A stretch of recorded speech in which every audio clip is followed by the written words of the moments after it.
Се уште трае истрагата за несреќата во Тетовска Шипковица за двајцата работници кои ги загубија животите откако врз нив паднал потпорен зид. Во текот на овој месец беа регистрирани неколку случаи на повредени работници. 23-годишник во продажен објект во Гостивар, 44-годишник во фабрика во Пехчево и други. Според податоците со кои располага Македонското Удружение за заштита при работа, лани имало 22 смртни случаи и 147 повредени работници.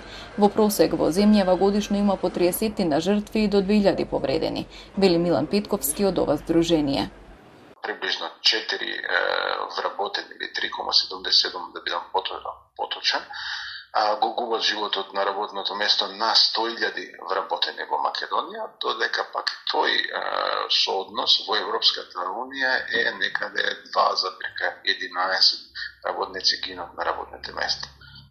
За споредба, тоа значи 2 пати е поверојатно дека ќе загинете или потешко ќе се повредите на работното место во Македонија, отколку тоа што би се случило во рамките на Европската Унија. Петковски дополнува дека и само 20% од вкупното население врши систематски преглед. Македонскиот работник заминува од земјава не само што е слабо платен, туку и поради тоа што се чувствува небезбеден на работното место. Имаме цела палета на фирми во Македонија кои почитува, значи дури надминуваат она што го препорачува или го посочува законот како минимални побарувања во област на безбедноста и здравјето на работа, но исто така имаме огромна армија на фирми кои едноставно ги прават работите само за да поминат пред инспекција. Чим имаме таа ситуација, ги имаме и овие резултати.